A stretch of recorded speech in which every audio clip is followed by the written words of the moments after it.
गुणा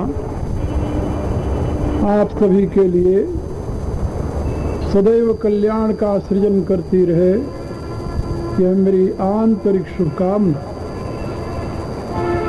आज मेरे ज्ञान सत्र का ये 5वां दिन है और समापन दिन है।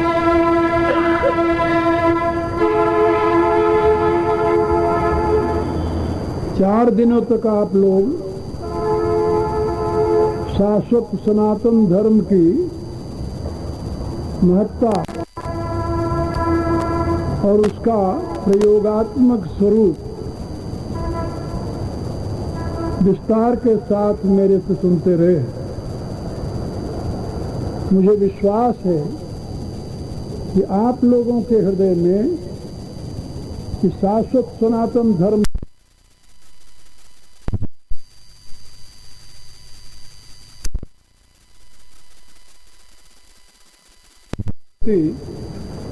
एक गौरवपूर्ण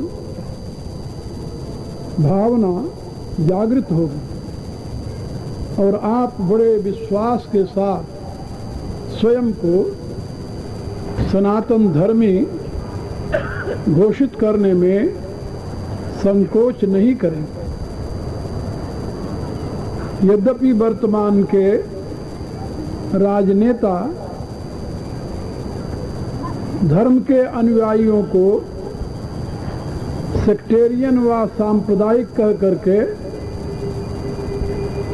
उनको एक प्रकार से उनमें हीन भावना उत्पन्न करना चाहते हैं, लेकिन ये सब बातें निरर्थक हैं और अज्ञानतापूर्ण हैं।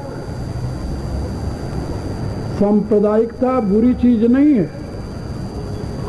संप्रदाय का अर्थ होता है एक विशेष साधन की पद्धति, और दुनिया में कोई ऐसा व्यक्ति नहीं है जो एक साथ 10 पद्धतियों का अनुकरण करता हो। जो व्यक्ति अपने जीवन विकास की साधना में प्रवृत्त होगा वह तो किसी एक पद्धति को ही अपनाएगा और उस पद्धति से ही साधना पथ पर आगे बढ़ेगा, और उस साधना पथ की पद्धति को संप्रदाय कहते हैं। इसमें हीनता के लिए स्थान कहाँ है? हमारे यहाँ तो संत समाज में संप्रदायहीन होना उसी प्रकार से माना जाता है जैसे कोई कहे कि मेरा कोई बाप नहीं है। और आप लोग जानते हैं जिसको अपने बाप का पता नहीं है, जिसे अपने बाप पर गौरव नहीं है, उसको आप किस दृष्टि से देखते हैं और क्या कहते हैं? इसी प्रकार से जो किसी साधना की परंपरा से संबंधित नहीं है, जो परंपराएं हजारों वर्षों से चली आ रही हैं, जिनको तत्वदृष्टा मनुष्यों ने अपने अनुसंधान द्वारा प्रतिपादित और प्रतिष्ठित किया है, उन साधन पद्धतियों से संबंधित जो लोग हैं तो अपने आप को उस संप्रदाय विशेष का अनुयायी मानते हैं। तो संप्रदाय का अर्थ होता है एक विशेष साधन पद्धति का अनुकरण करने वाला। लेकिन ये बात याद रखिए कि धर्म स्वयं में संप्रदाय नहीं है। संप्रदाय तो साधना की पद्धति का नाम है और धर्म जीवन की पद्धति का नाम है। दोनों में महान अंतर है। आपका वैयक्तिक और सामाजिक जीवन किस प्रकार का होना चाहिए ये आपको धर्म बताता है, और आप अपने जीवन को अंतर्मुखी होकर किस प्रकार से उसे संयमित कर सकते हैं। दूसरे शब्दों में how to control your senses and mind and how you can worship Godhead and how you can be surrender to Godhead, this is the process of संप्रदाय। ये जो प्रक्रिया है इसको संप्रदाय कहा जाता है। दूसरे शब्दों में आपकी व्यक्तिगत जो साधना है वो तो संप्रदाय से संबंधित है, लेकिन आपका जो सामाजिक जीवन है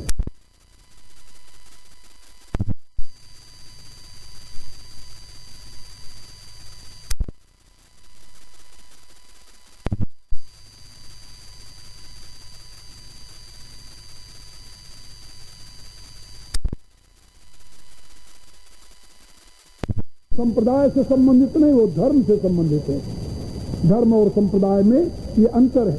इसलिए हमारे पूर्व के आचार्यों ने कहा कि धर्म जो है वो विश्व को धारण करने वाली शक्ति है और संप्रदाय जो है वह मनुष्य के विकास के लिए आवश्यक है।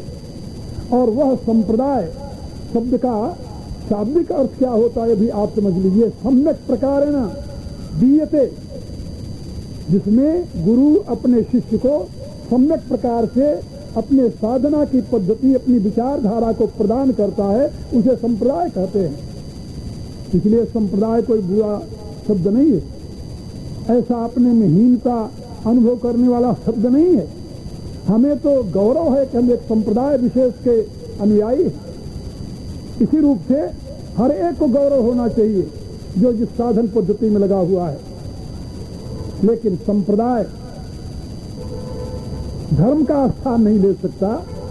धर्म एक है, शाश्वत है, सनातन है। धर्म का स्वरूप क्या है और मैं संक्षेप में आपको बता दूं।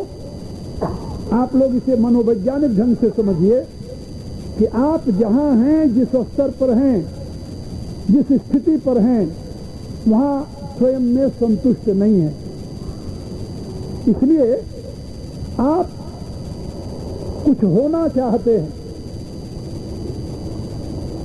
और क्या होना चाहते हैं? जहां आप में अभाव न हो, अज्ञान न हो, भय न हो, आप वो होना चाहते हैं। आपके है और होने, इन दोनों के बीच का जो गैप है, दूरी जो है, आप जहां हैं वह आपका यथार्थ है। आप जो होना चाहते हैं वह आपका आदर्श है। और आपको यथार्थ से आपके आदर्श तक पहुंचाने की जो प्रक्रिया है उसको धर्म कहते हैं। समझे? अब दुनिया में कौन ऐसा व्यक्ति है जिसको धर्म की आवश्यकता नहीं होगी? और दुनिया में कौन ऐसा व्यक्ति जिसके लिए धर्म बाधक होगा? या कौन ऐसा समय और परिस्थिति आएगी जब ये धर्म अप्रासंगिक और अनावश्यक होगा? इसलिए विश्व धर्म से जगतः प्रतिष्ठा, ऐसा वेद का निर्देश है। इसलिए मैं आप लोगों से निवेदन कर रहा था कि धर्म के विषय में आप लोग समझिए। संप्रदाय की जो प्रक्रिया है, साधना की पद्धति है, वो सबके लिए एक सी नहीं हो सकती। मेरी राय है कि सबके लिए एक साधना पद्धति नहीं हो सकती। लोग पूछते हैं कि आपके सनातन धर्म में इतने संप्रदाय क्यों हैं? हमारे सनातन धर्म में मुख्यतः 5 संप्रदाय हैं, मुख्यतः केवल 5। ये 5 संप्रदाय क्यों हैं? इसलिए हैं कि परमात्मा के यथार्थ स्वरूप को जानने के लिए 5 ही माध्यम हैं। उसको वेदांत की भाषा में क्या कहते हैं? नाम रूप अस्थि भाति प्रिय, वेदांत की भाषा में। और हमारे व्यवहार की भाषा में क्या कहते हैं? नाम रूप ज्ञान शक्ति और प्रेम। आप किसी भी व्यक्ति को यदि मिलना चाहते हैं, जानना चाहते हैं, केवल 5 माध्यमों से जान सकते हैं। पहले तो सबसे पहले उसका नाम जानिए आप। यदि आपको रूप का बोध है लेकिन नाम पता नहीं है, अब जाकर आप उसी के दरवाजे, उसी के मोहल्ले में किसी से पूछिए कि भाई एक आदमी है, 6 फुट लंबा है, गोरे कद का है, ऐसी उसकी आंखें हैं। अब वो पूछेगा उसका नाम क्या है? नाम तो मैं नहीं जानता। क्या भाई हमारे मोहल्ले में कई आदमी हैं जो 6 फुट के हैं, जो गोरे रंग के हैं, जिनकी ऐसी आंखें हैं। आप किससे मिलना चाहते हो? तो बिना नाम बताए आप उस व्यक्ति का परिचय नहीं प्राप्त कर सकते, व्यक्ति से मिल नहीं सकते। इसलिए नाम पहला है, और नाम के पश्चात फिर क्या आता है? रूप। जब आप नाम से पुकारते हैं तो रूप आकर आपके सामने खड़ा हो जाता है कि कहिए, तो आप वही व्यक्ति हो। वो नाम पूछता है, कहता मैं वही हूँ, तो आप रूप देखते हैं। और जब आप वार्तालाप करते हैं तो आपको पता चलता है कि ये व्यक्ति सभ्य है असभ्य है, ये ज्ञानी है या अज्ञानी है। उसके ज्ञान अज्ञान का बोध कब होता है? जब उससे आप मिलते हैं, वार्तालाप करते हैं, और जब उससे व्यवहार में आते हैं तो पता चलता है इसकी शक्ति है इसमें कि नहीं है, ये शक्तिशाली है या निर्बल है। और आखिर में ये चारों बातें तो आप जान सकते हैं। यदि उस व्यक्ति के प्रेम को आपको पाना हो तो क्या राय? उस व्यक्ति के नाम को हर एक व्यक्ति जान सकता है, उसके रूप को हर एक व्यक्ति देख सकता है, उसके ज्ञान को सब नहीं जान सकते, सब नहीं देख सकते, और उसकी शक्ति को भी सब नहीं जान सकते, सब नहीं देख सकते, और उसके प्रेम को तो कोई बिरला एक देख पाता है। इसका अभिप्राय क्या हो? इसका अभिप्राय यह है कि जो हमारे यहाँ ब्रह्म तत्व कहा जाता है, ब्रह्म तत्व, पर ब्रह्म परमात्मा, उसके भी ये 5 अवयव हैं।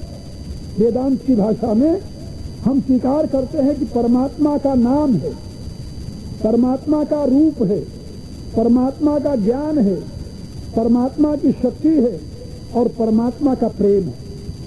ये 5 अवयवों से युक्त वह परब्रह्म परमात्मा है। और इसको हमारे ऋषियों ने 5 नाम दिए हैं। परमात्मा का नाम क्या है? कहा ओंकार। जब नचिकेता पूछता है यम ऋषि से कि आप हमें वह तत्व बताइए जो धर्म और अधर्म दोनों से परे है, तो नचिकेता कहता, तो समझाते हुए यम ऋषि कहते हैं, सर्वे वेदा यत् पद्मामनन्ति तपांस सर्वाणि च वदन्ति यदि क्षंतो ब्रह्मचर्यं चरन्ति तत्ते प्रथम संग्रहेण ब्रवीमि ओम इति एतद्धेवाक्षरं ब्रह्म एतद्धेवाक्षरं परम एतद्धेवाक्षरं ज्ञात्वा ब्रह्मलोक मह्यते एतद् आलम्बनं श्रेष्ठम् एतद् आलम्बनं परम एतद् आलम्बनं ज्ञात्वा यो एक। यहाँ पर 3 मंत्रों में ओंकार की व्याख्या की गई और ओंकार तत्व को समझाया गया और बताया गया कि यही परमात्मा का अवबोधक नाम है।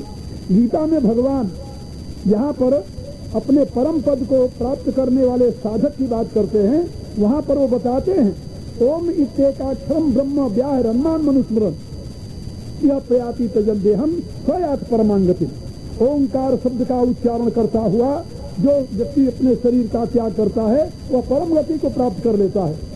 भगवान राम लक्ष्मण को अध्यात्म रामायण में समझाते हुए कहते हैं, जो व्यक्ति अभी मेरा पूरा साक्षात्कार नहीं कर पाया है, यावन्न पश्चेद दक्षिलम मदात्मकम सावन मदाराधन तत्परोध, जब तक मुझे संपूर्ण प्राणियों में देखने की क्षमता न आवे तब तक उसे मेरी आराधना, मेरी उपासना करनी चाहिए।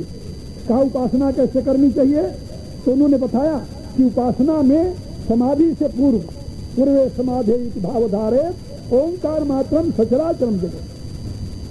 कहा उसे ऐसा अनुभव करना चाहिए कि ये चराचर जगत जो है वो ओंकार के सिवा और कुछ नहीं है।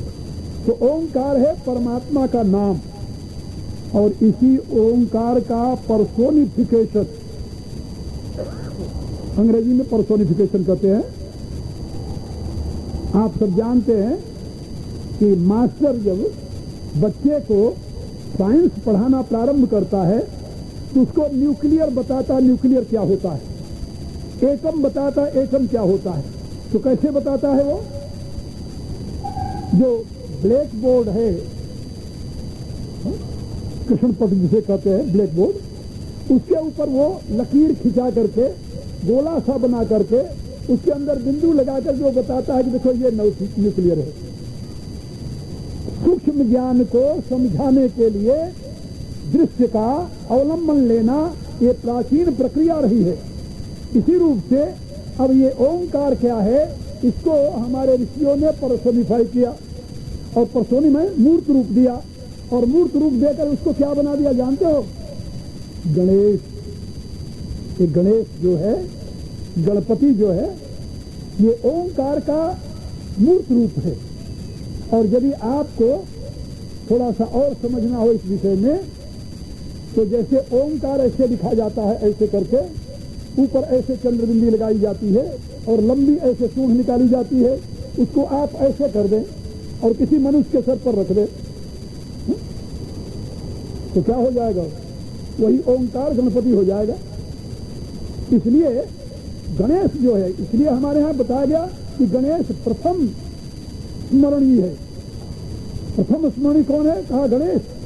कि सबसे पहले नाम आता है, ये नाम का प्रतीक है गणेश, और रूप का प्रतीक है सूर्य।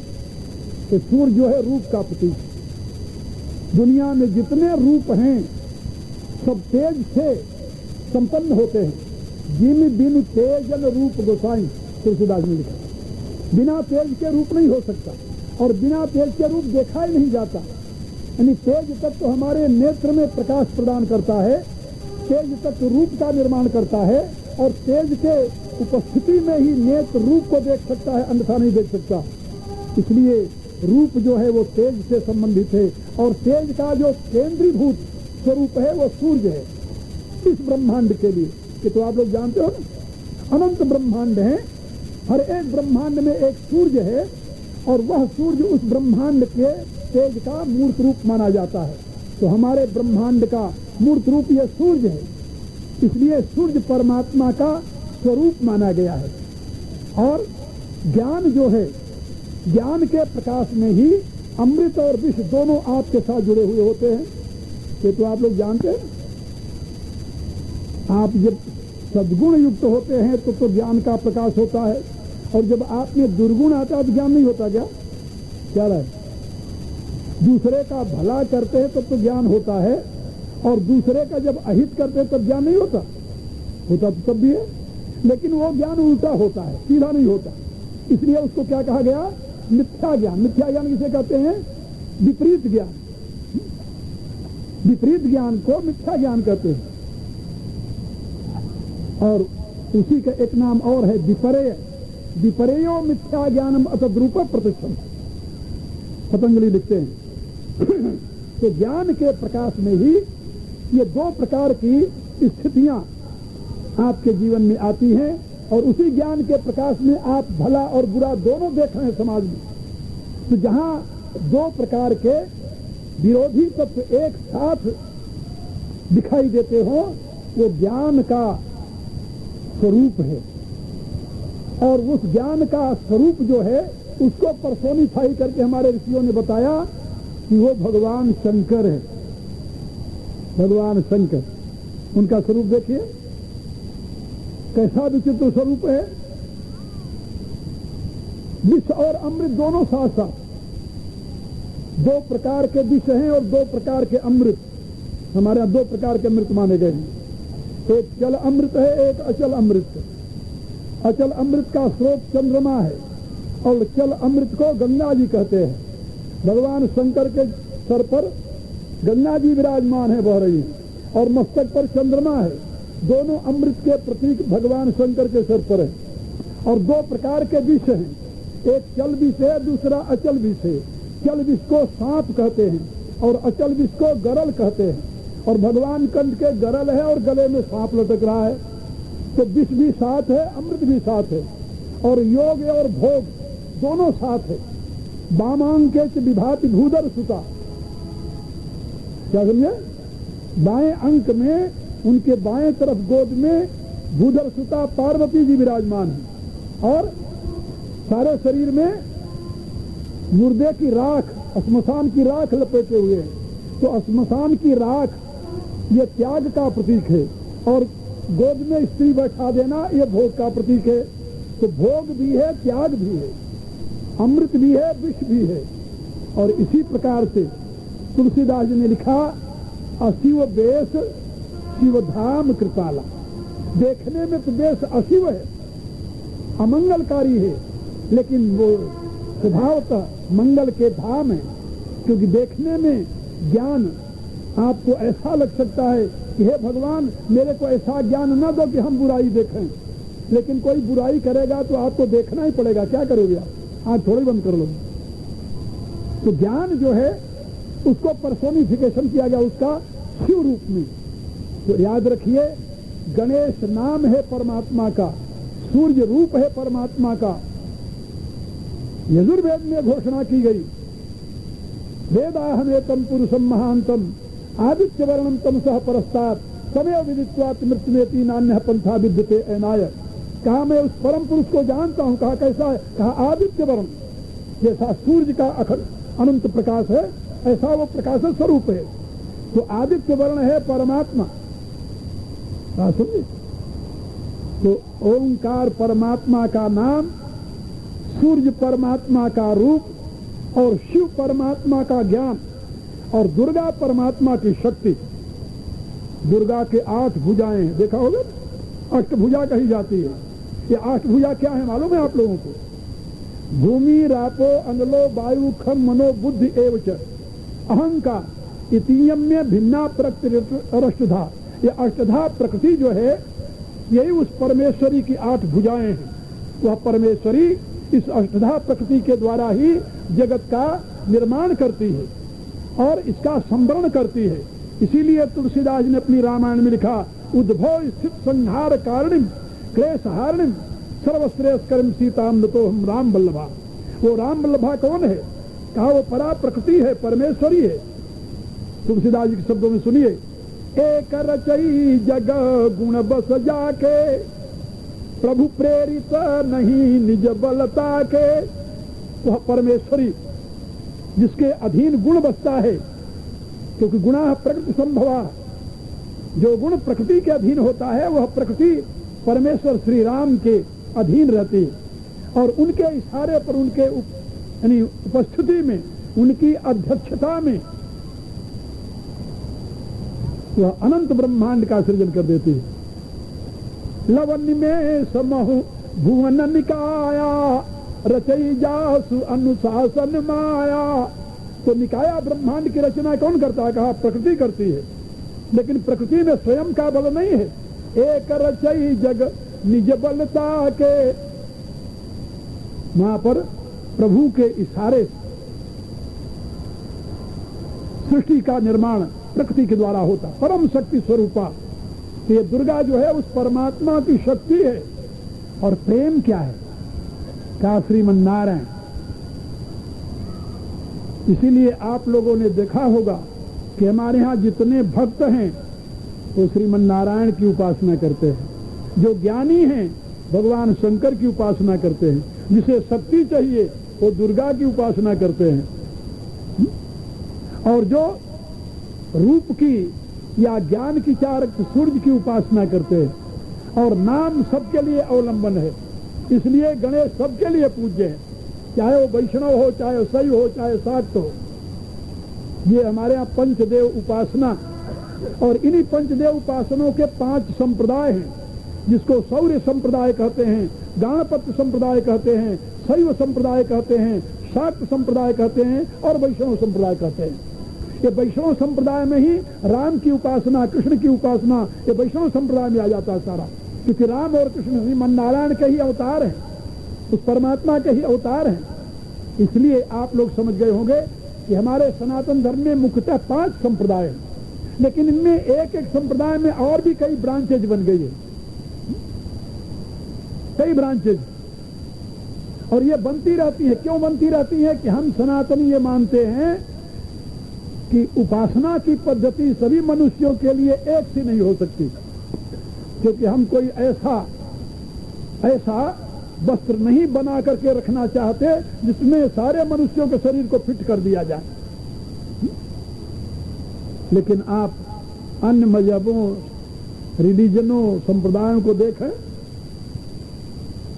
आजकल क्या चल रहा, जो नए नए पंथ उत्पन्न हो उनको देखिए जरा। एक गढ़ी गढ़ाई बात है, यदि उसमें आप फिट आ गए तो ठीक है, नहीं तो आप गलत।